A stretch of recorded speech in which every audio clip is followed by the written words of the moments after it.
Welcome to this great event that we have here. It's not great in numbers, but I believe it's great in quality.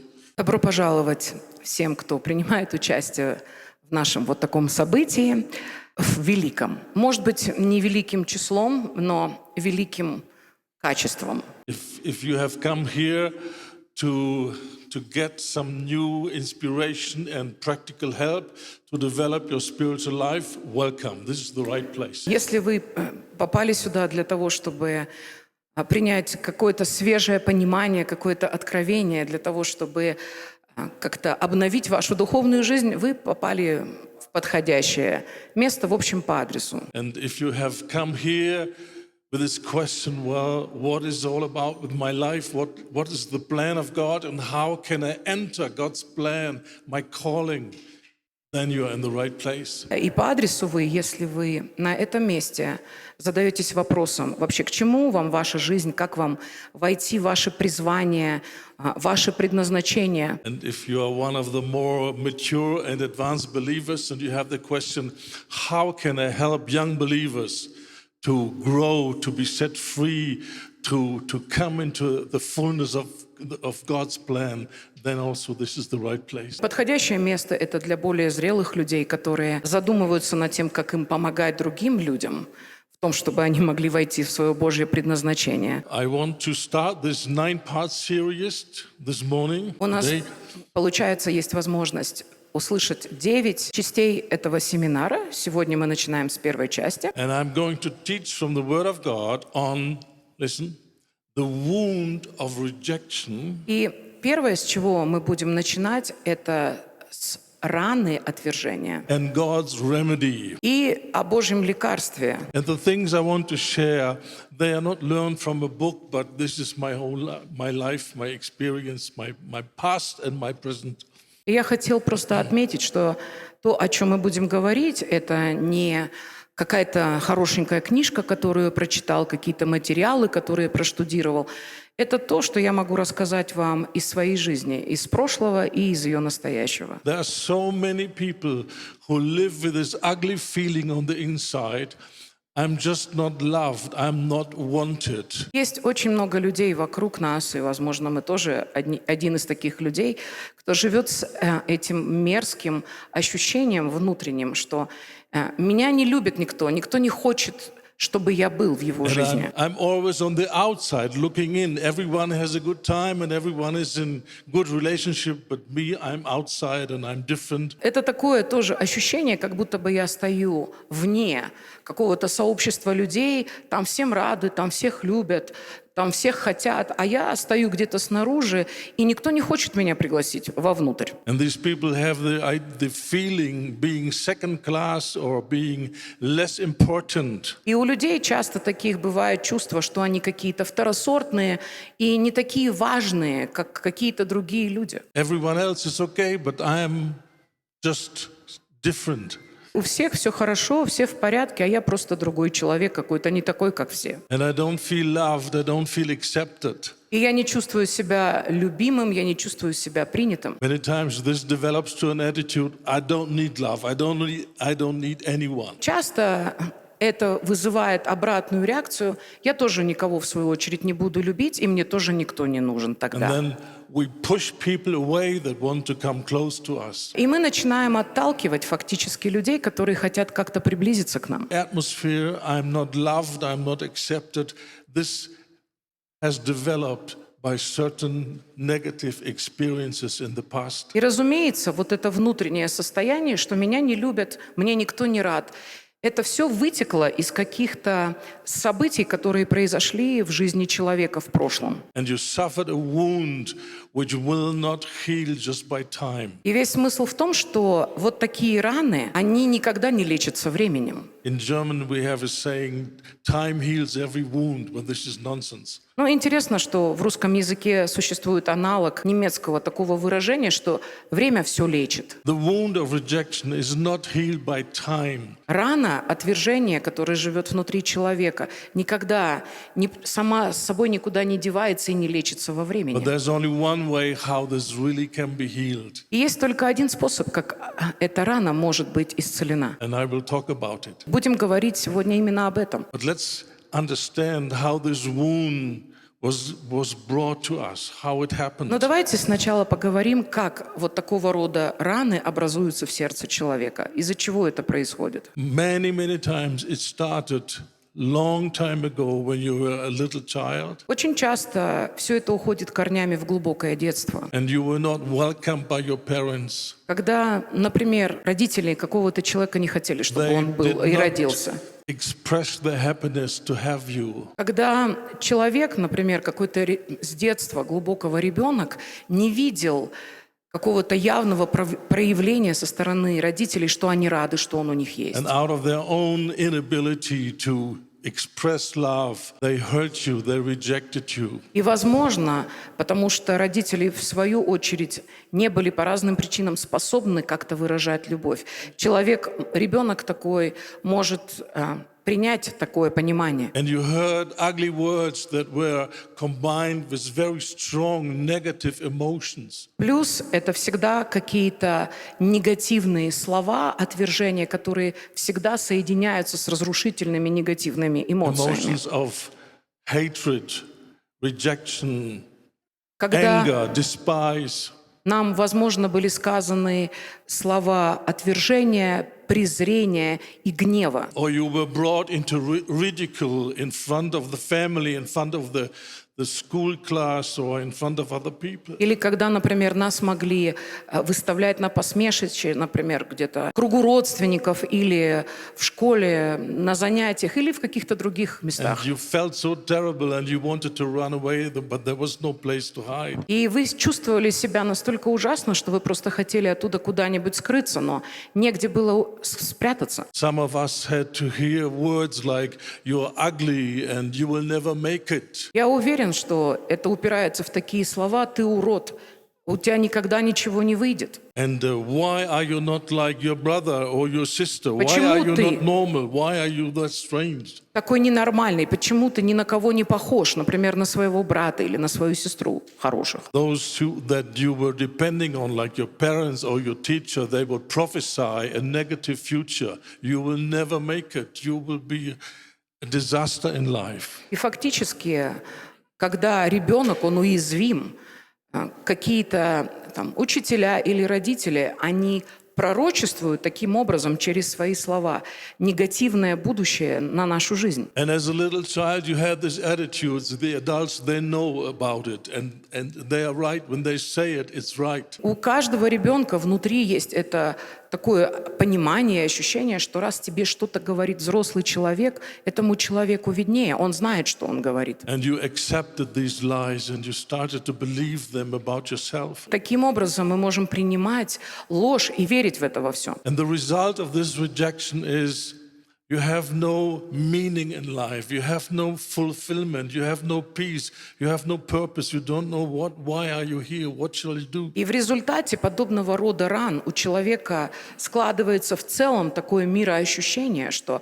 я не знаю, зачем я здесь, я не могу понять, кто я такой до конца, что мне делать со своей жизнью. Просто происходит вот такая растерянность. And people who suffer from this rejection, they have no desire to do anything. They are hopeless and they don't see any good future for them. Часто люди с корнями отвержения, они не видят никакого доброго будущего для себя, и часто эти люди просто ничего не хотят даже делать. And then often it leads to self-rejection. You begin to hate yourself. You look into the mirror and you would say, I hate you. Часто вот совокупность подобных вещей может у человека вызвать ненависть к себе в том числе. То есть когда человек в конечном счете собирает, смотрит в зеркало и говорит: да я просто ненавижу себя. Some people try to get rid of this pain by hurting themselves, cutting.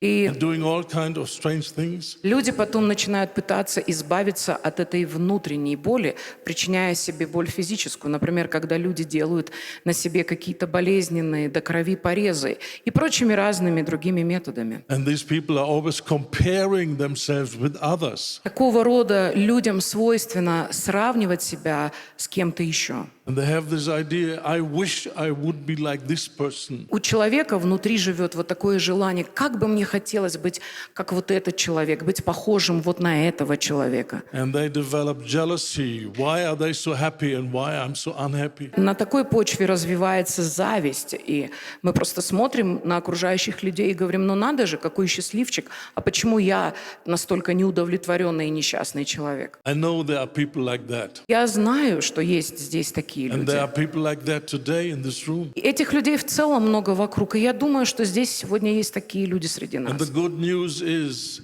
this can come to an end. Но добрая новость заключается в том, что этому возможно положить конец. God is a healer Потому что Бог наш, Бог and He is целитель. restoring us. Это тот, кто восстанавливает нас. Some people try to be very caring and very useful and try to help wherever they find an opportunity in order to make people believe that they are precious and they are important. Люди с такого рода внутренним состоянием часто бывают людьми очень милыми, людьми, которые стараются при каждом случае проявлять какую-то доброту к окружающим, делать что-то полезное в жизни других людей. Почему? Потому что они хотят, получая одобрительную реакцию людей, заставить почувствовать себя, что они тоже важны и нужны. In every church, I find people who are very busy and very active, and they take every chance to serve. Практически я в каждой церкви нахожу таких людей, которые используют любой шанс для того, чтобы быть полезными, чтобы служить каким-то людям. Эти люди часто очень заняты помощью другим. But if you look with the eyes of the Spirit, they don't serve because they love to serve, but they serve because they wanted to be accepted. Но если вы посмотрите глазами Духа на каких-то определенных таких людей, вы поймете, что они служат вовсе не потому, что они любят служить другим людям, а потому что они хотят оказаться принятыми именно таким образом. And sometimes it takes years until they find out what I want, I don't get. И иногда людям уходят целые годы для того, чтобы прийти к осознанию, что то, что я хочу получить, например, служа другим от них, я не могу получить. I serve, but I don't get the attention and the appreciation Вот. and the love that I want. Я служу и служу и служу, но я так взамен не получаю ни любви, ни признания, ни одобрения. And then many times these kind of people will leave the church very frustrated. And they will say things like, there's no love in this place. Часто такие люди уходят из собраний, из церкви, и они говорят, ой, здесь нет любви, здесь нет принятия и прочих разных вещей. They try to earn love, but it didn't work. Это когда люди очень сильно хотели заслужить любовь, но так и не получилось им это сделать. And the sad thing is they move to the next church and do the same thing all over again. И очень грустно, потому что потом они попадают в другую церковь, делают то же самое и приходят к такого же рода выводам. Because they don't understand it's not a solution to try to make people love you. Потому что глубоко в сердце эти люди не понимают, что это никогда не сможет решить наши внутренние проблемы, когда мы просто пытаемся людей всякими способами побудить нас любить. The hole in your heart is too big. Потому что дыра эта в сердце, она слишком огромная. All the attention and love of people will never fill this hole. Никакой любви и никакого внимания людей не хватит для того, чтобы эту внутреннюю пустоту заполнить. Rejected people have no deep and lasting relationships with other people. Очень часто отверженные люди не умеют строить долгосрочных, здоровых людей с какими-то другими людьми. They don't find the help from God that God is offering. They will live with this all their life long till they die. И знаете, грустная эта вещь в том, что если люди не захотят принять Божье лекарство от этого состояния, вот эта цикличность в отношениях, она будет преследовать их до конца их дней. They have problems and they will create problems wherever they go. У этих людей внутри проблема, и везде, куда они не попадут, они будут производить проблемы тоже. In the family, at work, in church, Это будет with везде, в friends. семье, на работе, в церкви, с друзьями. So I think you get the idea what I'm talking about, this wound of rejection. Я полагаю, у вас сложилась уже общая картина о ране отвержения, о которой я говорю с вами сегодня. Well, now let's turn to the solution. Давайте теперь поговорим с вами о том, какое решение предлагает нам Писание. Only God has a true and lasting solution for this problem of rejection. И весь смысл в том, что только у Бога есть действенное, долгосрочное решение этой проблемы. He not only has the power, but he has the will, the desire to set people free from this wound of rejection. И, друзья, знаете, замечательно то, что у Бога не просто есть способность исцелить рану отвержения, но у Него есть еще огромное желание это сделать. You may say, but God, even God doesn't have the power to make terrible things that happened in my life, to make them unhappen. Но можно сидеть, конечно, и говорить так, ну а как, у Бога разве есть власть взять и то, что со мной уже произошло, как-то отменить и сделать так, как будто бы этого не было? Yes, this is true, Это правда. but that doesn't mean God is powerless. Но это не означает, что Бог бессилен. You need to understand, not the terrible things in the past that happened to you is your problem. И вам важно осознать, что не сами ужасные события, которые произошли с вами в прошлом, сейчас так важны. But your emotional atmosphere on the inside now, Но that is the problem. ваша эмоциональная атмосфера, которая есть в вашем настоящем, вот что является настоящей проблемой. And God has the power and the desire to change your emotional atmosphere on the inside. А у Oh, Бога hallelujah. есть и способность, и желание изменить нашу внутреннюю атмосферу. Аллилуйя. This is why Jesus came. Потому что для этого и пришел Иисус. You remember when the scripture says in Nazareth, he preached this message from Isaiah, and he quoted the scripture. И вы помните, когда Иисус был в Назарете, Он провозглашал отрывок Писания из Исаии. The Spirit of the Sovereign Lord is upon me. This is И Он Isaiah сказал, 61. это 61 глава пророка Исаии, 1 стих. «Дух Господа Бога на мне, The Spirit is upon me because потому что the Lord has chosen me. Господь He has избрал commissioned меня». me to encourage the poor, to help the broken heart, or let's say, to heal the broken heart. Я This даю is вам it. просто прямой перевод с английского языка, потому что Бог помазал меня, потому что Бог отправил меня для того, чтобы помочь и исцелить сокрушенных сердцем. To decree release of captives and freeing of prisoners. И для того, чтобы провозгласить свободу узникам, для того, чтобы провозгласить освобождение тем, кто находится в темницах. This is why Jesus came. That was his agenda. That was his goal. Это то, что сам Иисус провозгласил о себе. Это его план и это его намерение. Set the captives free. Узников выпустить на свободу To heal the broken heart. и исцелить сокрушенных сердцем. That is the goodness of God. И в этом есть благость Божья. He has not just come to forgive your sins, but to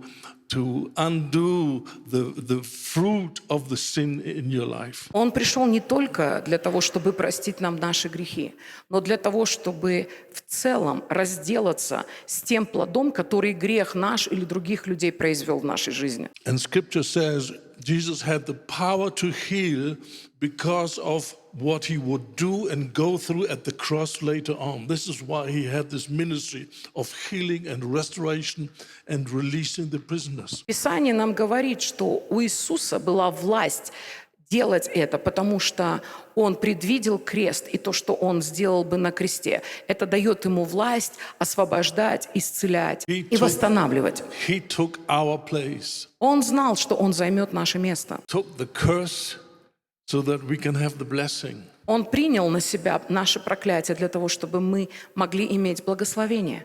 He suffered the most deep rejection that was ever possible in the universe when he was rejected by the Father at the cross. Иисус пережил самую высокую степень отвержения из всех возможных, из всего того, что может пережить человек, когда он был отвергнут самим Отцом на кресте. So he took our place. Он занял наше место. He was rejected Он был отвергнут so that we can be accepted. ради того, чтобы мы были приняты. That's what he did for us at the cross. И это то, что Он сделал для нас на кресте. So he just didn't heal people like this. I'm God, I heal you. И интересно, что Он не исцелял людей только так. Я Бог, сейчас я вас исцелю. И они были исцелены в мгновение ока. No, his authority to heal came because he went through the suffering of the cross. Нет, Он получил власть исцелять людей фундаментально внутри, благодаря тому, что Он пережил на кресте сам. He was punished by God for our sins, the sins of this world. Сам Бог Отец наказал Своего Сына за наш грех, за грех этого мира, So that we can go free. для того, чтобы нам оказаться No свободным от punishment греха, and no fear of punishment. чтобы нам быть людьми, которые не будут наказаны и не боятся быть наказаны. And the same is true with followers of Christ. In those things where they were healed, they receive authority to bring healing to others. И это в полной мере касается последователей Христа. То, в чем каждый из нас переживает исцеление и восстановление Божье, с этим мы принимаем власть помогать в этой сфере другим людям, духовную власть. I'm quite sure most of you know Joyce Meyer. Я думаю, что большинство из вас так или иначе сталкивались со служением Джойс Майер. She suffered very deep, painful sexual abuse in her earlier days. Она, будучи совершенно ребенком, еще подростком, она долгосрочно пережила совершенно ужасное сексуальное надругательство со стороны своего In a отца. very dramatic way. Это было просто ужасным. And God has done a great work in her heart, И has Бог healed her, произвел гигантский труд в ее сердце. Она получила свое исцеление. and now she can be used by the Holy Spirit to bring healing and hope and release of pain to millions of people. И теперь она имеет эту способность и силу Духа Святого для того, чтобы служить в этом освобождении миллионам людей по всему миру. So if you're here and you suffer from this wound of rejection, be encouraged. The day will come where you will help others to be set free from that. Друзья, если вы сегодня сидите здесь с какими-то глубокими ранами отвержения, пусть это тоже принесет вам гигантское ободрение, что впоследствии через это вы сможете быть полезны, служа другим людям. That is the reason why God allowed you to go through this. В определенном смысле это и есть та причина, по которой Бог позволяет людям пережить какие-то вещи. So that not only you receive the grace of restoration, but empowerment to help others. Потому что через это мы принимаем не только благодать собственного личного восстановления, но и силу для того, чтобы оказаться полезными в жизнях других людей. And I want to talk about this way of healing. Если мы будем говорить с вами о пути исцеления, You all know the scripture. Jesus says, I am the way. вы все знакомы, я уверен, с этим стихом Писания, где Иисус говорит: «Я есть путь». He is the way. Он путь, He's the truth. истина He's the life. и жизнь. But did you ever ask yourself, the way, well, where is the way leading to? А вы когда-нибудь задавались The way to вопросом: what? Иисус — это путь, но путь к чему? У пути всегда есть место назначения, пункт назначения. Jesus explains in the next verse, no one comes to the Father except by me. Иисус объясняет это в следующем стихе. Он говорит: «Никто не может прийти к Отцу, кроме как через Меня». So Jesus is leading us to the Father. Иисус ведет нас к Отцу. That is the answer to rejection. И это и есть тот самый ответ на отвержение. Experiencing God as your heavenly Father. Когда я могу пережить Бога как своего небесного Отца. Once the disciples were talking and one of the disciples said, show us the Father and it will be enough. Помните, как ученики Иисуса переговаривались, и ему потом говорят: «Ты нам, Иисус, в общем, Отца покажи, и этого будет достаточно». So he understood, if we really see the Father, that's all we need. nothing else. Этот ученик понимал, что если только мы можем соприкоснуться с Отцом и увидеть Его, этого будет для нас достаточно. So this is where your journey to healing starts. You need to see, you need to experience the Father. Именно поэтому весь этот путь внутреннего выздоровления начинается с того, чтобы нам видеть Отца. The problem with rejected people is that many times they had very bad experience with Father. И знаете, это одна из таких ужасных проблем с людьми, которые живут в отвержении, это то, что у них были испорченные крайние отношения именно с отцами. So they don't find this idea very attractive. Well, I need to get to know God as my Father. Поэтому, когда они слышат, что путь к исцелению – это встретиться с Отцом, узнать Отца, им это не кажется прикольным. Oh, this is not so attractive to me, and I don't like this subject, fatherhood. Прекрасным и привлекательным. Мне вообще вот эта тема отцовства как-то не подходит. So what can you do if you don't have a strong desire to get to know the Father? What can you do? Поэтому что вам делать, если вы как человек в целом не очень сильно жаждете встречаться с Отцом? People might say, well, yes, I understand Father would be the solution, but I have no desire to get to know the Heavenly Father because my image of Father is so terrible. Когда такое внутреннее состояние, что да, я понимаю, путь к исцелению – это встреча с Отцом, но я уже пережил свои какие-то встречи с Отцом, и повторять их мне не очень хочется. The answer is you don't need strong desire in the beginning. Хорошая тоже новость заключается в том, что вначале не нужно прямо мега желание. If the subject to get to know the Father is not interesting for you, doesn't Очень, matter. очень большое желание, скажем так. Если вас не очень сильно интересует тема Божьего отцовства, не страшно. Just remember, you are a child of God. Вы просто помните, что вы сын или дочь Божья. Why were you made a child of God? Зачем вы были сделаны Детем To Божьим? do the will of God. This is the general subject or the general title over your life. You are here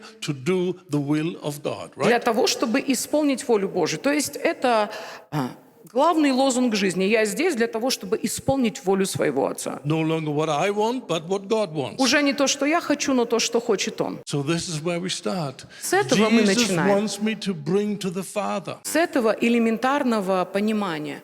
I have no Иисус desire. хочет Father, oh, this is terrible. привести меня к Отцу. Так, Отец, это что-то ужасное. You don't need desire, you need a decision, you need obedience. A И по little сути, step of obedience. даже в такой момент вам не нужно много желаний, вам нужен один простой шаг послушания. Because he thinks it's important for me to bring me to the Father, I Знаете, say, okay, yes, I agree. Если Иисус Teach считает, что Ему важно привести меня к Отцу, хорошо, я тогда соглашусь с этим вот так. И научи меня тогда этому. Your will shall be done. Потому что да будет воля It Твоя. doesn't look attractive to me, but it's your will, and I agree. И пускай мне это не кажется очень привлекательным и заманчивым, но такова Твоя воля, хорошо, я просто с этим соглашусь для начала. So many people try to go by their feelings, Есть столько людей, которые пытаются все построить на своих чувствах. and when they don't have a desire for something, then say, okay, what can I do? И когда они не находят внутри себя того или иного желания, они разводят руками и говорят, ну а что поделать-то, если желания нет? You can make a decision for obedience. Нет, люди могут принять простое решение для начала быть просто послушными в If this чем-то. subject, fatherhood, is important for Jesus, then it shall be important for me, and I say yes to it. Просто прислушаться. Если для Иисуса эта тема «привести меня к Отцу» так важна, окей, даже если я не могу подкрепить So это this is where чувствами, я все равно соглашусь на This это. is where I start my journey out of rejection. Друзья, с этого начинается путь I make из a отвержения. decision. Когда я просто сначала принимаю простое решение. I will do everything possible to get to know my heavenly Окей, Father. раз это так важно, я сделаю все возможное со своей стороны для того, чтобы узнать своего Небесного Отца. So you begin to study the Bible, the truth in the Bible about God's fatherhood. This is how you start. И мы начинаем с того, что мы берем Писание и начинаем просто исследовать из Писания тему отцовства. John 17, verse 6, Jesus is praying to the Father, Иоанна, 17 глава, здесь мы находим, как Иисус молится and he Отцу. says, I have revealed your name to man. Он говорит, «Я открыл имя Твое людям». Jesus came to reveal the name of God to man. Иисус пришел для того, чтобы открыть имя Бога людям. But you say, wait a minute, the Jewish people in the old days, they knew the names of God, not just one, they had many names. И вы можете сказать, ну нам-то известно из Ветхого Завета, что евреи и так были знакомы со многими So what именами was Бога еще с давних времен. What was the new name that Jesus came to reveal? И что это за такое новое имя Иисуса, которое Он пришел для того, чтобы открыть его людям? Yes, the Jewish people, they knew the holy God, Да, евреи знали Бога Святого, the jealous God, они знали Бога the God who Ревнителя, gave commandments, они знали Бога, дающего заповеди. but with very few exceptions, in general, they did not have a concept of God being a father. Но за некоторыми исключениями, которые мы находим в целом, у них, как у народа, не было понимания, что Бог является их отцом I как mean, таковым. just take Symphonia and look Father, where God is called Father in the Old Testament. You Вы- will find just a handful of scriptures, Для maybe интереса 10, 12. возьмите, забейте в поисковик слово «отец», и вы увидите, что в Ветхом Завете вы найдете, может быть, 10, может быть, 20 случаев, когда евреи обращались к Богу как к своему отцу. But when you check the New Testament, hundreds of scriptures where God is called Father. Но если вы откроете Новый Завет, вы найдете сотни различных ситуаций, когда там речь идет именно об отце. Матфея, 11 глава, Verse 27, 27 стих. no one knows the Son except the Father, and no one knows the Father, only the Son. «Отец сверил мне все. Никто не знает Сына, кроме Отца. И никто не знает Отца, кроме Сына». So only the Son knows the Father. Итак, мы приходим с вами к тому, что только Сын знает Отца. Thank God, this is not the end of the sentence, but then it continues. And to whom the Son will reveal it. И благодарение Богу, что на этом не заканчивается стих, но тут говорится, что Отца знает и тот, кого Сын избирает, чтобы открыть Ему Отца. Jesus wants to reveal God as Father. Иисус жаждет открыть нам What for? Бога как Отца. Зачем? John 17 again. Снова Иоанна 17 глава. I have proclaimed to them your name, «Я открыл им имя Твое», 26 стих. and I will continue to proclaim it. It's not just done once and for all, but it's still going on. Например, английский перевод говорит: «Я провозгласил им Твое имя и еще буду продолжать провозглашать», или «и еще буду продолжать открывать». So the name that Jesus reveals is Father. Итак, And why is he doing it? мы знаем, что имя, которое пришел открыть Иисус, это Отец. И зачем Он это делает? So that the love by which you love me may be in them. Он открывает любовь и говорит о цели, чтобы та любовь, которой Ты полюбил меня, была и в них, и чтобы я был в них. Seeing and experiencing God as Father opens a door where you experience experience a kind of love that you never had before. Знаете, друзья, когда человек открывает свое сердце, когда Бог может, когда Иисус начинает открывать ему отцовскую любовь, это такого рода любовь, которую ничем невозможно заменить. Она ни на что не похожа. So the experience of love comes by revelation about God being your Father. И мы понимаем, что эту любовь можно пережить через откровение, что Бог является моим отцом. Psalm 9. «Будут уповать на Тебя те, кто знает имя Твое, ведь Ты, Господи, не оставляешь ищущих Тебя». This precious ability to trust comes by knowing God's name. Обратите внимание, эта способность уповать на Бога, верить Богу, она фактически вытекает из познания Его имени. The most difficult thing for a rejected person is to trust. Вы же понимаете, что людям глубоко отверженным очень сложно кому-то доверять или на кого-то уповать, другими They словами. close their heart, they say, I've been wounded, I've been disappointed, I've been rejected, and that's it, leave me alone. Потому что люди закрывают свое сердце, они говорят, я уже и так пережил столько отвержения, столько нелюбви, столько всяких негативных вещей. Просто оставьте I меня в have no покое. ability and I have no desire to trust someone else. У меня нет уже ни способности, ни желания кому-то в жизни доверять. This is why rejected people are lonely people. Именно поэтому, по сути, отверженные люди часто глубоко одиноки внутри. They're very lonely. Очень одиноки. And even when they are among people and they laugh, they're still weeping in the heart. Даже когда эти люди начинают общаться в каком-то кругу, они смеются, они выглядят радостными. Внутри это люди, которые плачут и рыдают. I know this by experience. И я знаю это на своей This is not собственной шкуре. something I got from a book. Я же вам говорю, это не то, что, например, я в книжке просто прочитал. And I know God is a healer. И He я can знаю, set us free. что Бог целитель, и Он способен освободить нас. So understanding the name of God as being my Father gives me back the ability to trust. Опять-таки, возвращаемся к 9 псалму, к 11 стиху. «Познание имени моего Бога, моего Отца делает меня способным на Него уповать и Ему доверять». And when I learn to trust God, I can learn to trust people. И когда я учусь уповать на Бога и доверять Богу, через это я учусь доверять также людям. That does not mean you will become naive and you trust people that are not trustworthy. И это не означает, что все мы кинемся в то, чтобы быть наивными людьми и пытаться доверять тем, кто, в общем-то, этого доверия не заслуживает. Не об этом речь. This only would lead to another wound of rejection. Потому что когда люди неразборчиво доверчивые и наивные, это приведет только к еще большим ранам в их жизни. But a rejected person cannot discern, is this someone that I could trust or is this someone where I need to be careful? Но- They cannot discern. но They're just careful большинство- with everyone. Но большинство глубоко Suspicious. отверженных людей, они очень подозрительны. Они не могут различать людей, которым они могут доверять, и людей, которым они не могут доверять. Они в целом никому не доверяют. And they are suspicious about everyone. И они просто живут во внутренней подозрительности по отношению ко всем окружающим.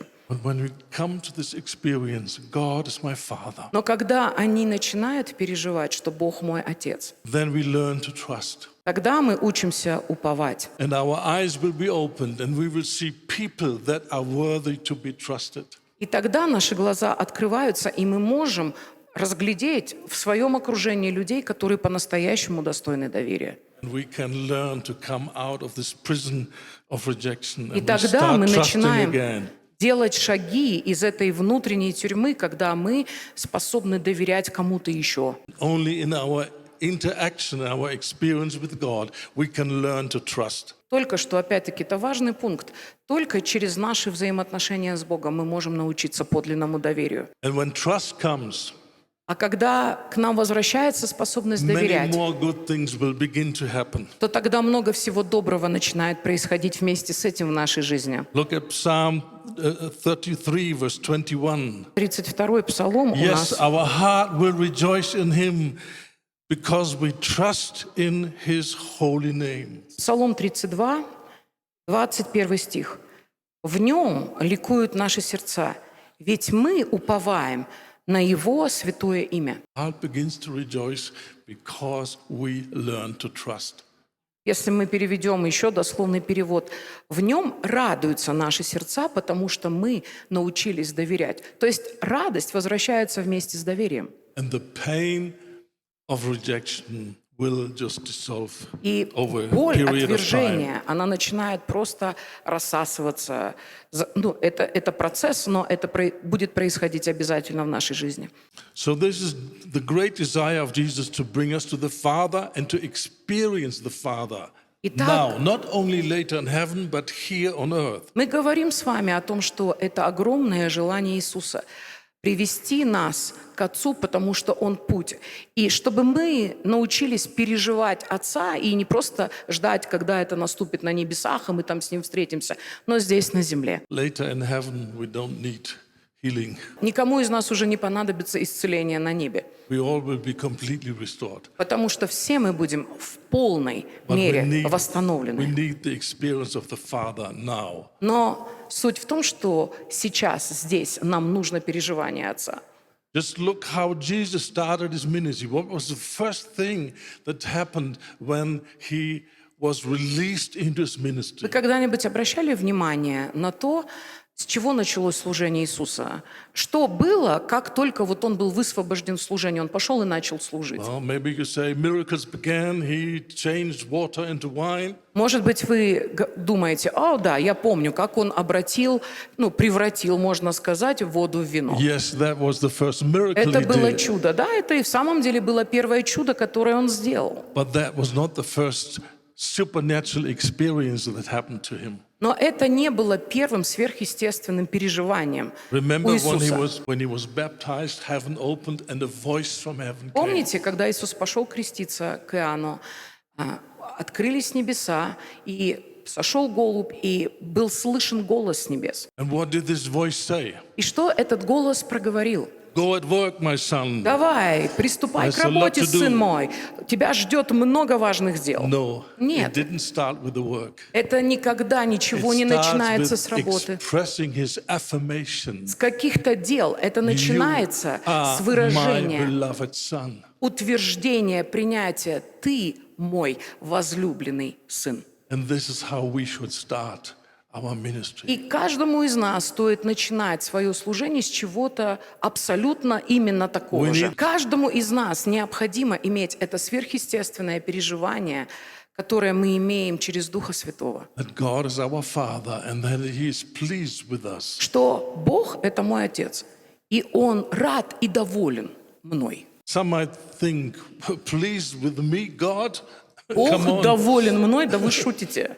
You don't know my life, you don't know Иногда my нам condition. кажется. Да, люди говорят внутри, ты просто не знаешь меня по-настоящему, ты не понимаешь всего того, что у меня внутри есть, мое состояние. I often said to young people, a good way to learn the heart of the Father is get married and get some children. Иногда я говорю молодым, что для того, чтобы часто понять сердце Отца, людям хорошо жениться и завести детей. You love your child, you have a heart for your child before it has done anything good. Потому что, знаете, люди, у которых есть дети, они на собственном опыте могут понять, что ты любишь своего ребенка еще задолго до того, что он что-то хорошее в своей жизни The сделает. love of the Father is not the consequence of an obedient son over a long Любовь period of time. Отца, например, она никогда не бывает последствием просто исполнения Его воли продолжительное время. The father is rejoicing before the baby has done anything of Отец, value. отец радуется своему сыну еще до того, как из этого сына что-то доброе вышло и что-то он полезное в жизни The сделал. love of Хоть God одно. has nothing to do with your performance, with your obedience, with your good deeds. Nothing. Zero. Любовь Божья не имеет никакой связи с вашим послушанием, с вашими делами, с вашими достижениями. This is why so many people, so many Christians have so little faith in the love of God, because they connect the love of God with their good deeds. И знаете, почему многим людям, христианам, так сложно принимать любовь Отца? Потому что они уже с самого начала эту любовь привязывают к своим добрым делам, которые они производят. And because there are so few good deeds that they can show, they expect very little love. И именно поэтому, потому что они не могут показать так много впечатляющих добрых дел в своей жизни, им кажется, что и любовь Божья соответственно и пропорционально не очень много тогда любви Божьей к ним Feed в жизни есть. yourself with this truth. The love of God has nothing to do with your performance. Nothing. Друзья, всем нам стоит для начала питаться этой мыслью, этим откровением, что Божья любовь не имеет никакого отношения к нашему поведению, к нашим достижениям It религиозным. has only to do with the condition of God's heart Himself. Божья любовь связана только с одним – с состоянием Бога Отца, с Его сердцем. He loves you because Он любит нас, потому что he has the heart of a father. у него That's it. такое сердце. Точка. And God does not love you less when you're disobedient. И смысл в том, что даже когда мы непослушны, Бог не начинает нас в этот момент любить меньше. You say, what? И вы скажете, да брось ты. So that means I can do what I want and God still loves me? Означает ли это, что я сейчас пойду и буду делать все, что мне вздумается, и Бог все равно будет меня любить? Exactly. Однозначно. Well, then I can go out sinning and God still loves me? О, что я могу пойти и грешить, и Бог все еще будет меня любить? Yes. Однозначно. But Но in a rebellious lifestyle, you will have no chance to enjoy the love of God. смысл заключается в том, что когда человек выбирает бунтовать внутри, у него просто бунтарское состояние, он делает себя неспособным эту любовь переживать сам. Your sin does not change the heart of God. Ваш грех не может изменить Божьего сердца к вам. But what it changes is your possibility or your ability to enjoy His love and His Ваш грех presence. делает вас самих неспособными переживать Его любовь и Его присутствие. But there's nothing you can do to make God love you less. Но нет ничего такого, что вы можете сделать, чтобы заставить Бога вас меньше любить. And there's nothing you can do to make God loving you more. И прекрасно то, что нет ничего такого, что вы можете сделать, чтобы заставить Бога любить вас больше. He just loves you. Он просто That's it. любит нас. И все. That means God is the first person in your life that you meet that you cannot manipulate. Друзья, обратите внимание, тогда Бог становится первой личностью в вашей жизни, которой вы никогда не сможете манипулировать. He's the same yesterday, today. Он вчера, Tomorrow. сегодня и вовеки тот же. Он никогда не меняется. He does not change. Он просто не His меняется. heart for you does not change. Его отношение, его сердце к вам никогда не меняется. But of course, we want more than just the knowledge of a heart of God that is not changing. Нам очень важно понимать, что нам нужно что-то еще помимо понимания того, что Божье сердце ко мне никогда не меняется. We want to be restored by experiencing, feeling the love of God. Yes. Потому что мы хотим пережить восстановление, когда мы способны эту любовь реально в своей жизни ощутить. This whole process starts with spiritual understanding. Your eyes get open to the truth. Но этот процесс, он начинается, когда наши глаза просвещены, когда мы начинаем понимать определенную истину. And that's why this truth about the unchangeable heart of God is so important. Да, и это очень важная истина о неизменном Божьем сердце. Его отношение никогда не меняется. 1 John 4:16. 1 Иоанна. We have known and believed the love of God. 1 Иоанна 4,16. Потому что мы познали Божью любовь. We have known and believed. Мы познали и уверовали в Божью любовь. God's economy, only faith leads to experience. В Божьем мироздании, в том, как Бог сделал этот мир, только вера способна перевести нас к эмоциональному переживанию. Итак, давайте с вами снова прочитаем эту важную мысль. 1 Иоанна 4,16. Мы узнали и поверили, что Бог нас любит. We know, and this knowledge is not, oh, I see it in the Bible. When Paul speaks about spiritual knowledge, it's a supernatural thing where God makes something real in your heart. You just on the inside, you know this is the truth. Очень важно здесь отметить, что это не просто головное знание, мы просто узнали что-то и поверили, но это то, что Бог способен сделать живущей внутри нас реальностью. So the divine order is knowledge, believing, and experiencing. This is the divine order. И в Божьем мироздании всегда сохраняется этот порядок. Сначала мы что-то узнаем, потом мы в это верим, и только потом мы это переживаем. And I found so many people that try to experience, they try to feel the love of God. И я знаю многих людей, которые хотят сначала почувствовать Божью любовь, они хотят сначала ее пережить. And they skip phase 1 and phase 2, and then it doesn't work. Но они пытаются миновать первый и второй пункт, они пытаются миновать первых два шага, и потом ничего не выходит из их And then they желания. draw, because it doesn't work, they draw stupid conclusions out of their missing experience. experience. И только потому, что люди не получили то, что они хотели в плане своих переживаний личных и чувств, они делают очень неправильный вывод. Oh, I have this conviction God does not love me. He Теперь- loves everyone. He loves the whole world, but not me. Так как я сам этого не пережил, вот теперь я точно знаю, что Бог, может, конечно, всех и любит, но меня точно нет. So God wants us to experience the love. Paul says, may the love of God be with you. Вы помните, как Павел сказал, «Да пребудет с вами со всеми любовь Божья». Другими словами, Бог хочет, чтобы мы переживали Его любовь. That was not just a religious wish, that was his desire. Это не просто I какая-то- want you to experience the love of God. Религиозная фраза, которую обронил Павел, он говорит, «Я хочу, чтобы каждый из вас реально переживал Божью любовь». And experience the grace of Jesus Чтобы каждый из вас смог реально переживать благодать Господа Иисуса. and the fellowship of the Holy Spirit may be with you all. Общение со Святым Духом да пребудет со всеми вами. Experiencing the love of God has a lot to do with your relationship to the Holy Spirit. Да, и мы видим с вами взаимосвязь, что способность переживать любовь Отца, о которой здесь говорится в самом начале, непосредственно связана со служением Святого Духа. The love of God is poured out into your heart by the Holy Spirit. Во-первых, потому что любовь Божья уже излилась в наши сердца Духом Святым. It's His responsibility to lead you into the experience of the love of the God, of the И Father. это Его ответственность привести нас к этому переживанию отцовской любви. Okay, let's come back to this idea. Jesus revealed the Father. Возвращаясь к этой нашей общей теме, о которой мы начали говорить, Иисус нам открывает How Отца. did He do it? Как Иисус открыл Отца? By example Примером and by teaching. и обучая их этому. His example.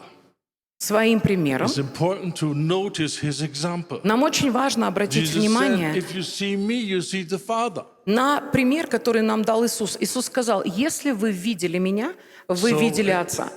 On our journey to find out about the love of God, we will study the Gospels and we see how Jesus treated people, how He behaved. И это тоже очень важный момент, когда в нашем путешествии, когда мы познаем отцовскую любовь, мы смотрим на пример Иисуса, как Он относился к людям, как и что Он им говорил, что Он делал. We know He healed people, Мы знаем, что Иисус все свое служение исцелял людей. but many don't know why did He heal them. Но многие люди не задаются вопросом, почему Он их исцелял. Back home, we have many learned scholars. They want to tell us Jesus healed people to prove the kingdom of God is here. У нас, например, есть некоторые теологи в Германии, которые говорят, Иисус исцелял людей для того, чтобы доказать и показать, что Царство Божие приблизилось. To give clear signs that the kingdom of God has come. Для того, чтобы дать очень ясные знамения, что Царство Божие уже наступило. And since He has given these signs, there are no more signs necessary today. Например, и так как Он уже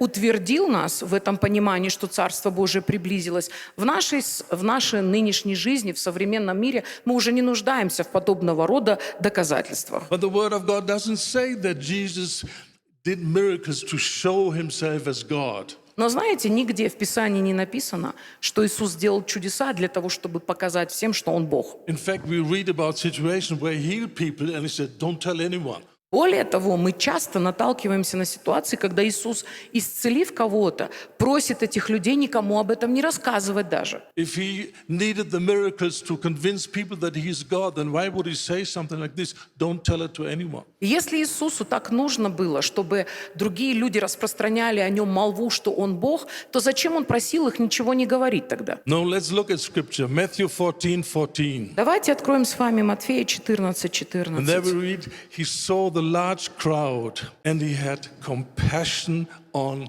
them. Когда Иисус сошел на берег и увидел большую толпу, Он сжалился над людьми и исцелил больных. And then something happened. Сначала Иисус увидел эту He большую was толпу, gripped and moved by compassion. и что-то произошло. Его сердце было захвачено His heart состраданием к went этим out людям. to change their situation. Его сердце стало просто разбиваться от желания того, чтобы And помочь этим He людям. healed the sick. И тут написано, и Он исцелил So it больных. was His compassion. Мы понимаем из этого простого стиха, что Иисус исцелял больных из-за своего милосердия и сострадания к людям.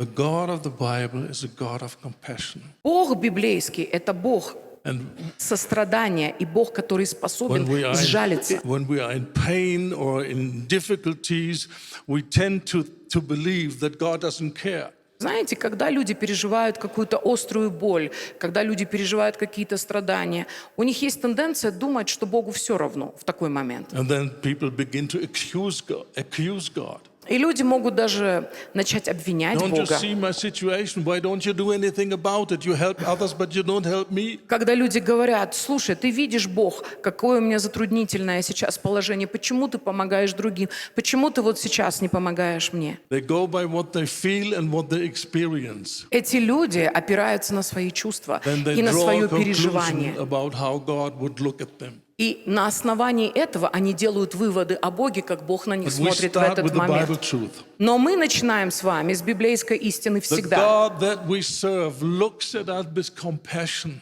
Бог, которому мы служим, это Бог, который способен, как Иисус, has a сжалиться и испытывать сострадание к нам. He has a great desire to help, Это Бог, у которого есть огромное желание помочь to нам. intervene И on our вмешаться behalf.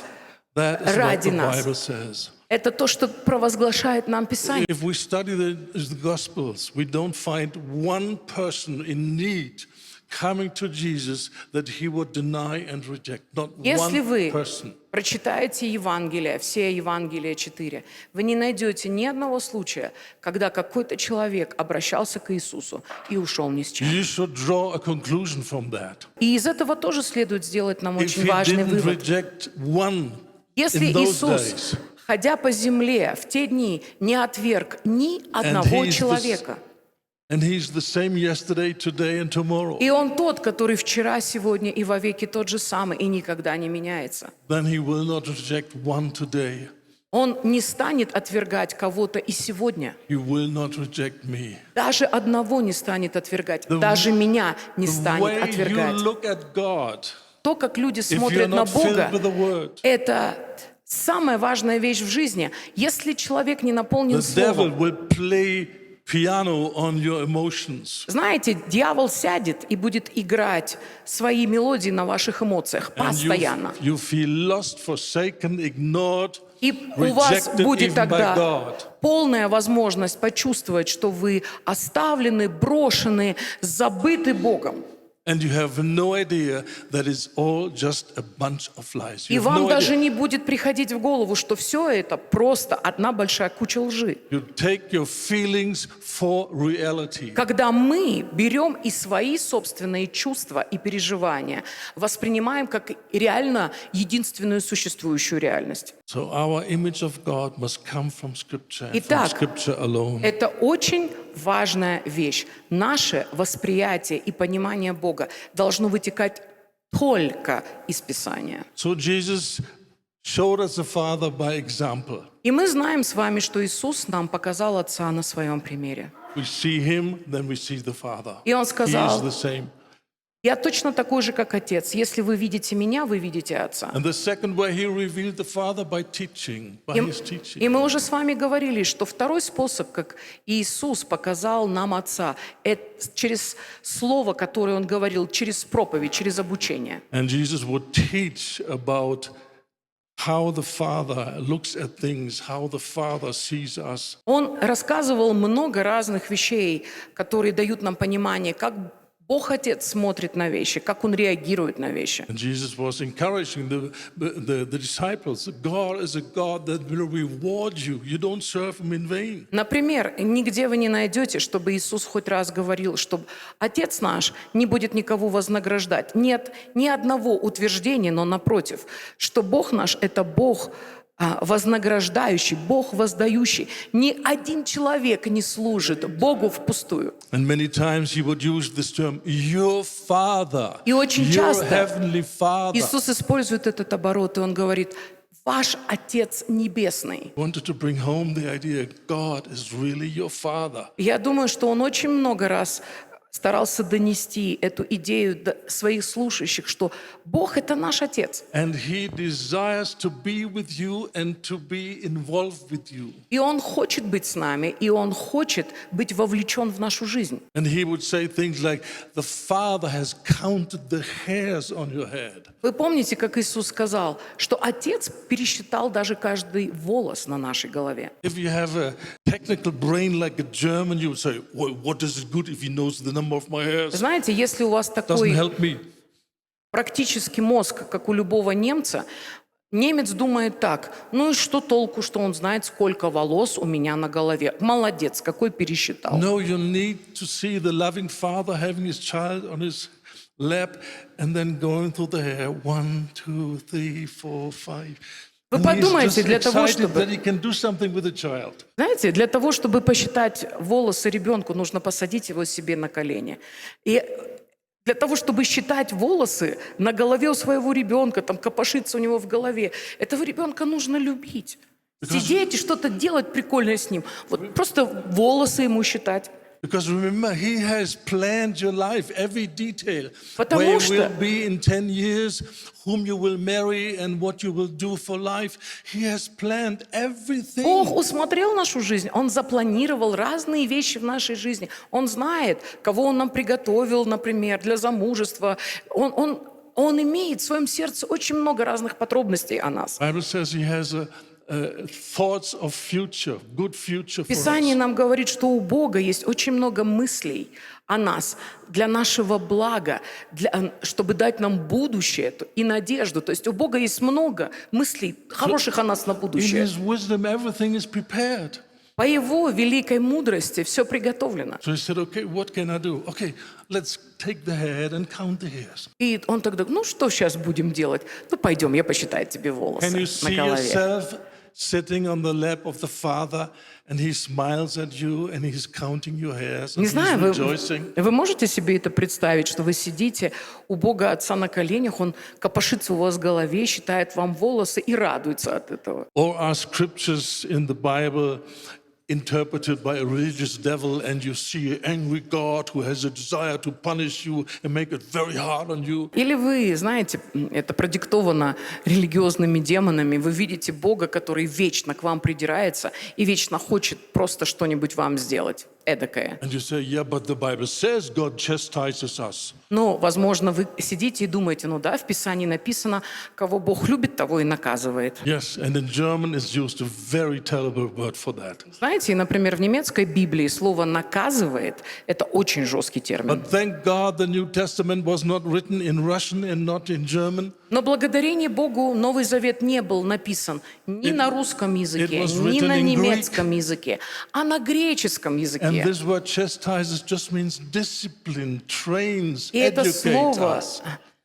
«наказывает» в реальности имеет значение тот, который дисциплинирует нас. When I hear this German, terrible German word, I have the idea of a God who has a big stick in his hand on the back, and he's just waiting for me to do another mistake so he can go and boom, Правда, в give me another one. немецкой Библии используется такое слово, которое приблизительно подразумевает Бога, у которого за спиной дубина, и он только ждет, пока ты сделаешь что-то не то, для того, чтобы размозжить тебе голову. The only way how this word is used in German is for very severe punishment in jail. I mean, the worst kind of jail Например, that you can этот imagine. немецкий термин используется, в качестве, наверное, такой тюремной, судебной терминологии и подразумевает такой уже конечной стадии наказания. And the biggest, the greatest, the most touching example or description that Jesus gives is Luke 15,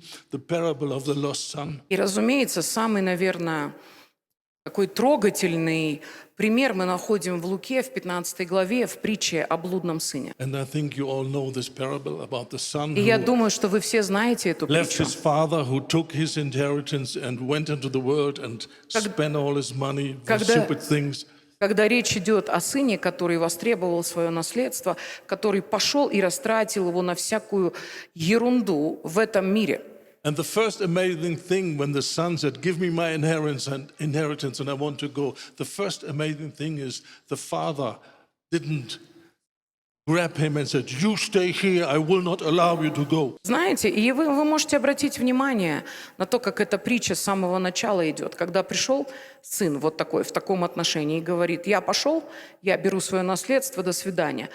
Отец не хватает его за руку и не говорит: не смей ходить, я тебе запрещаю. With pain in his heart, he let his son go. Но с болью в сердце он отпускает своего сына. And he knew what would happen. И он в полной мере предвидел, что его ждет. Rebellion will always lead to destruction. Потому что Always. бунт всегда ведет к погибели. Бунт всегда разрушает. And thank God, through the pains and the suffering, the son came to his senses. И благодарение Богу, что этот сын через различного рода страдания, которые он пережил, там написано, он пришел в себя. He truly repented. That means he understood that it was just wrong what he did. Он по-настоящему покаялся, то есть он пришел к внутреннему осознанию, что то, как он поступил, было неправильно. And he didn't want to continue this lifestyle anymore. Он пришел к пониманию, что дальше жить он так тоже And не he хочет. decided, I want to go back to И my он father. решил, что вернется к своему отцу. And the Bible says when he was still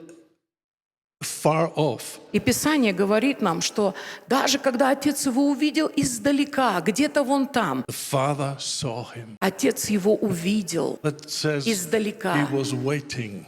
Это означает, что он ждал.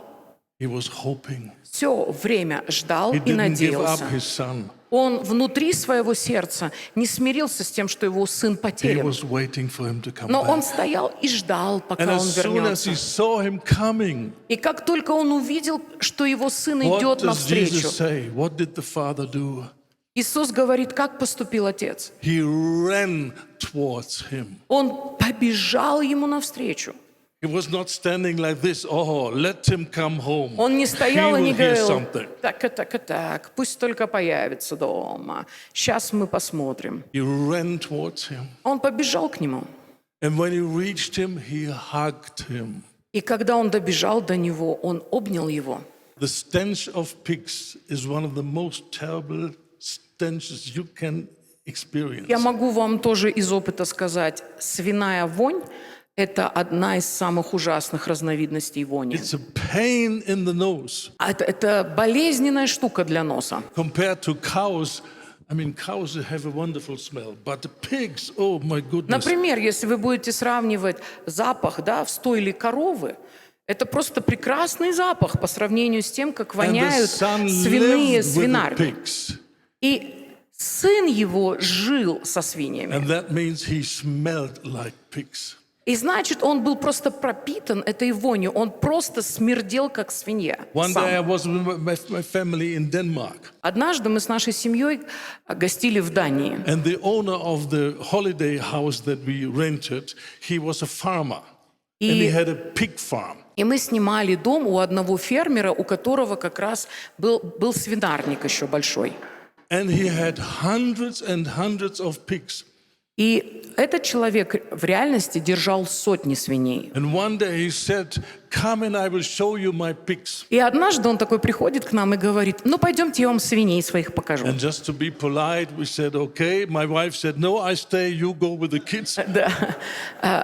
И просто из вежливости чисто. Жена сразу сказала: ну так, ты бери детей и идите, я дома останусь. And then he led us through this big pig stable, like bigger than this one. И он повел One нас. after the other. I mean, to me, every pig looked like the same. I've seen 3 pigs, that's enough.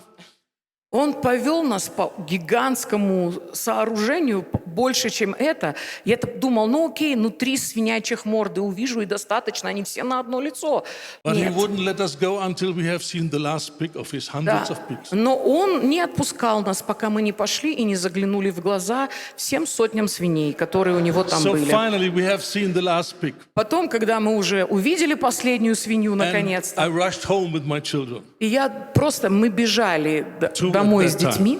Их было 2 в то время. When we entered home, И когда мы забежали домой, my wife screamed. жена моя просто сразу вопить начала. And she said, "I can't bear this stench. И она You go говорила: to the bathroom, take фу, shower now." это невыносимо, всем в душ немедленно. And I tell you, we have not touched one pig. И я вам We скажу just went так, through. Мы даже не трогали ни одну из этих свиней. Мы просто прошлись по очень большой свинарне. So I have an idea how this guy smelled when he was living with the pigs. Поэтому могу себе представить, как этот сын вонял, потому что он жил со свиньями вместе. And the miracle is of God's compassion. Знаете, He и didn't это, say, son, I'm glad you come back, but please go to the bathroom. это такое чудо отцовского сострадания. Он не сказал: окей, сынок, ты пришел, ну давай, в душ, всем в душ. He hugged his son.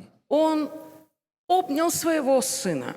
Not because he liked the stench of the pigs, И вовсе не потому, что ему вонь нравилась, but he loved his son. потому что он любил He своего was so сына. happy that he is back. И он был так счастлив, что он вернулся. I'm sure after that, the boy went to the bathroom. I'm sure. Я уверен, что потом сын пошел мыться. В этом нет никаких сомнений у нас ни у He would кого. not take the new clothing with all this stench and all this. Я не думаю, что он на свое немытое тело стал надевать какую-то свежую одежду. When we see by the Holy Spirit through the scripture a father that is hugging his son coming from the pigs, Когда мы через Писание и Духа Святого можем глазами сердца видеть отца, обнимающего своего сына, который вернулся домой, we will never allow our sin to chase us away from God. мы никогда тогда не будем позволять какому-то личному греху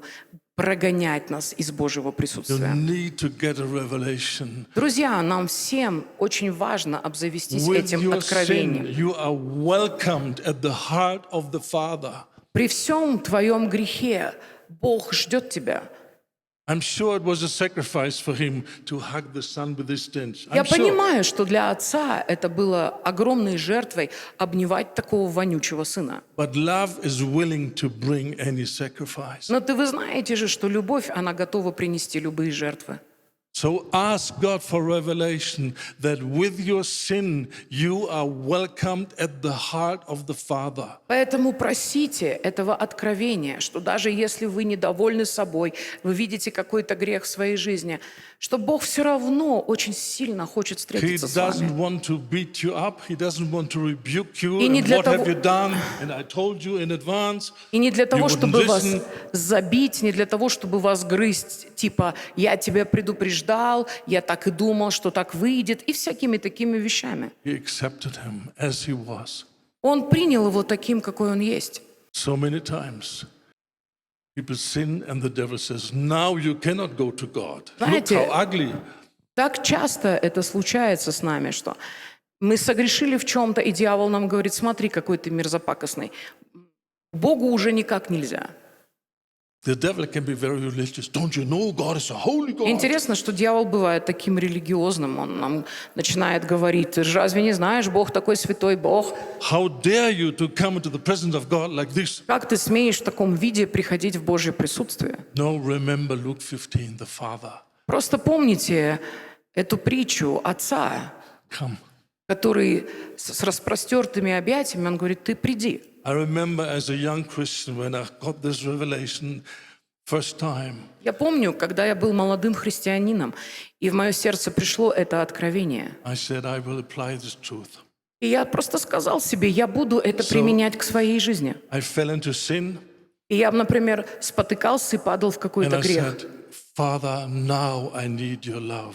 И я приходил к нему и говорил: Отец, сейчас я так остро нуждаюсь в твоей Just любви. on the basis of the scripture. И это на основании Писания. And you wouldn't believe a religious voice was standing up on the inside. How dare you? You just sinned and now you want the love on top of it? Да, и вы не представляете, какой религиозный голос поднимался внутри моего сердца и говорил: ты что? Ты только что согрешил, теперь ты еще нагло хочешь любви на это потребовать? And when the religious spirit tries to correct you, И когда, never give him the last word. You have the last word.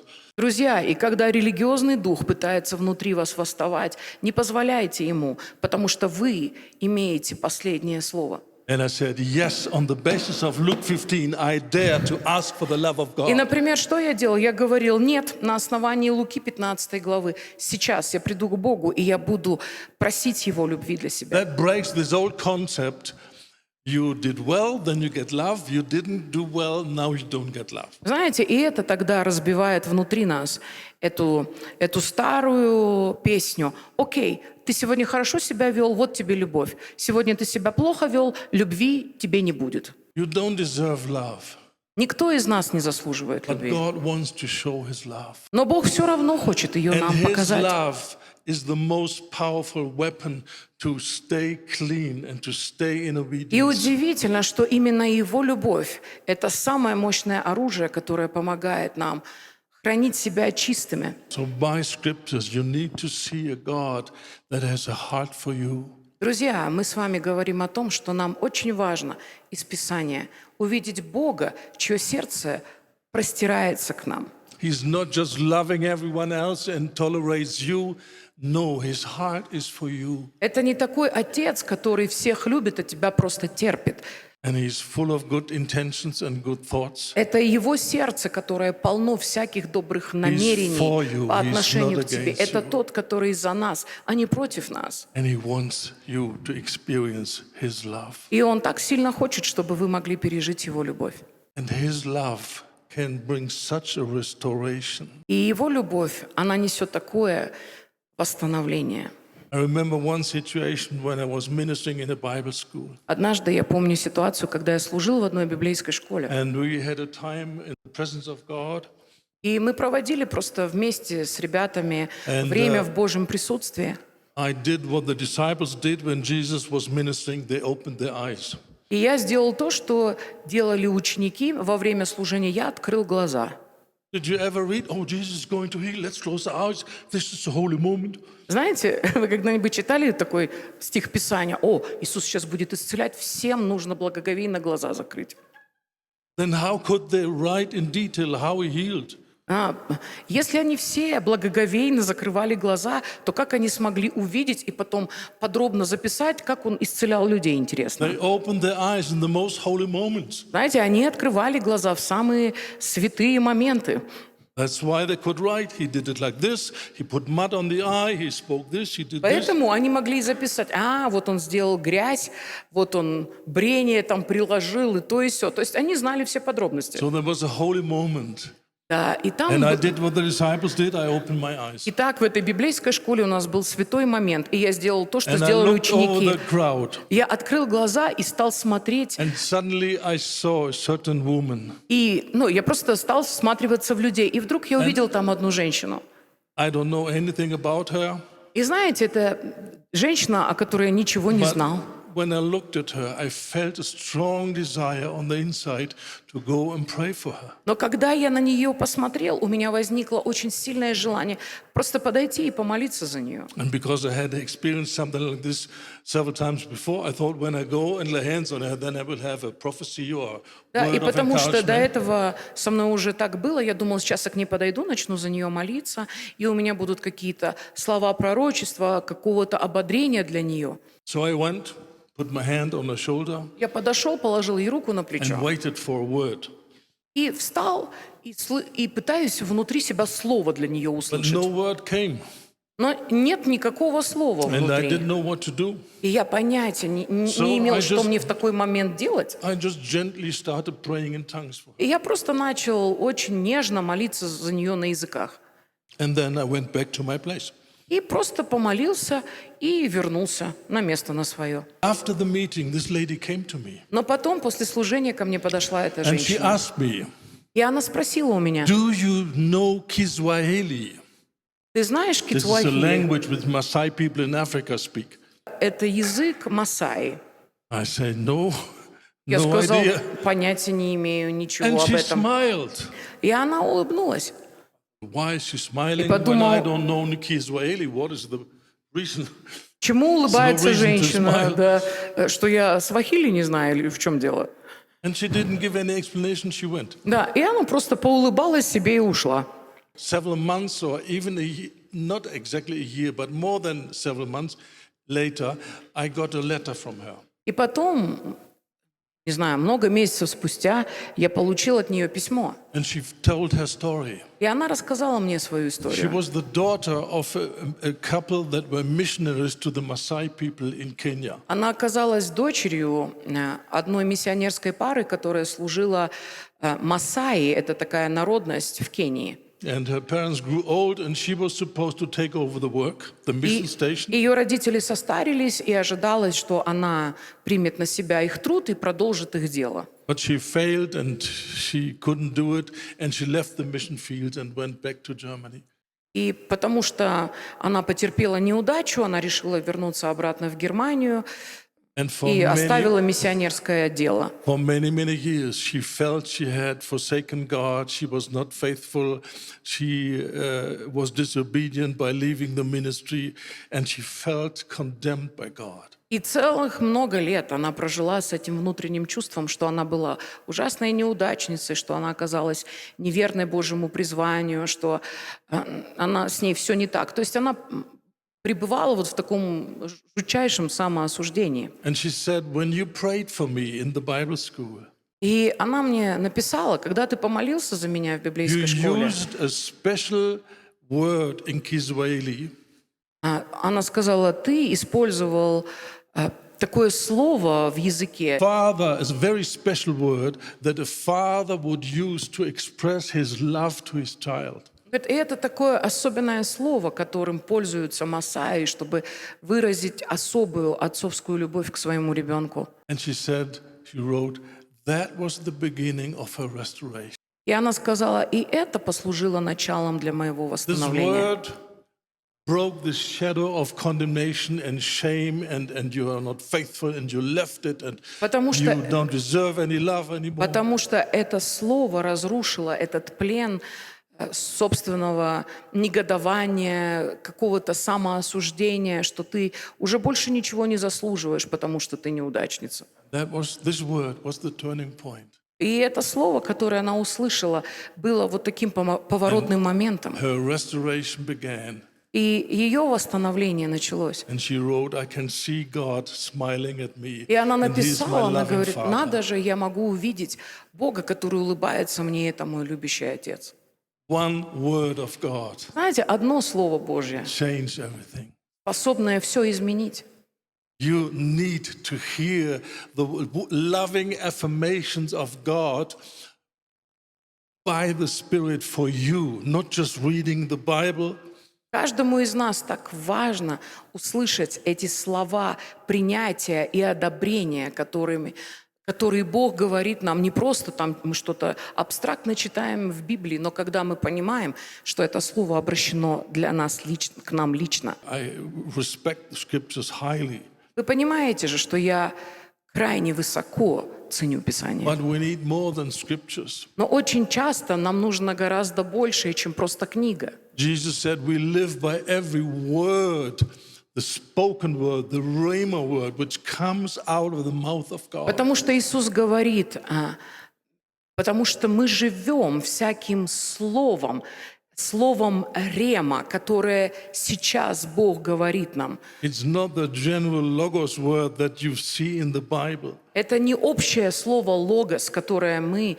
читаем, которое мы видим в Писании. It's the word of God made alive Но это by the Holy Spirit Слово to your Божье, heart. которое Дух Святой оживляет и говорит нам лично в сердце сегодня. That will bring healing. Это принесет нам исцеление.